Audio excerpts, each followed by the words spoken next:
দুর্নীতি আর অনিয়মের আখড়ায় পরিণত হয়েছে বরগুনার পাথরঘাটা উপজেলা নির্বাচন অফিস। ভোটার আইডি কার্ড হালনাগাদ ও সংশোধনে অতিরিক্ত 15 থেকে 20,000 টাকা নাগরিকদের গুনতে হচ্ছে বলে অভিযোগ পাথরঘাটাবাসীর।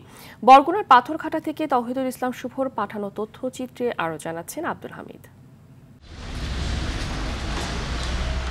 বরগুনার পাথরঘাটা নির্বাচন অফিস। ভোটার আইডি কার্ড হালনাগাদ ও সংশোধন সংক্রান্ত নানা কাজে প্রতিদিনই ভিড় করছেন অসংখ্য মানুষ। এনআইডি সংশোধনে জনপ্রতি 100 থেকে 150 টাকা লাগলেও অসাধু কর্মচারীদের ঘুষ বাণিজ্যের কারণে দিতে হচ্ছে অতিরিক্ত 15 থেকে 20,000 টাকা। ভুক্তভোগীদের অভিযোগ, দালালদের মাধ্যমে বাড়তি টাকা আদায় করছেন কম্পিউটার অপারেটর মনিরুল ইসলাম। একটা ভোটার আইডি কার্ড ট্রান্সফার করার জন্য পাথরঘাটা মনির ভাইয়ের কাছে গেছিলাম। পরে বলছে যে ট্রান্সফার করতে আপনার 750 টাকা আপনার জমা দিতে হবে। আমার কাছ থেকে 7,000 টাকা চাইছে, কাগজপত্র জমা দিছি।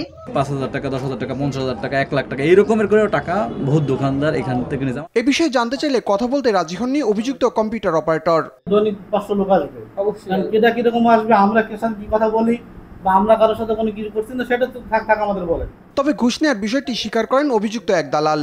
ওই পাসপোর্ট করাই দিই, পরামর্শ দেই, ও করেছি এবারে 100-এর মতো করেছি। কয় টাকা করে নেন একটা পাসপোর্ট? পাসপোর্ট আপনি 6,500 টাকা।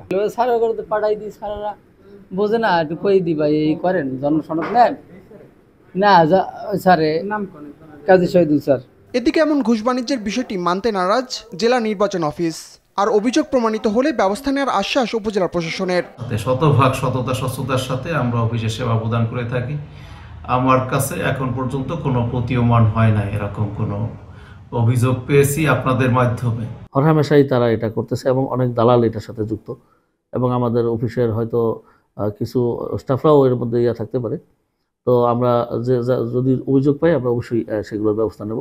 উপজেলা নির্বাচন অফিসে এমন ঘুষ বাণিজ্যের বিরুদ্ধে কঠোর পদক্ষেপ নেওয়ার দাবি পাথরঘাটাবাসীর। আব্দুল হামিদ, আর টিভি।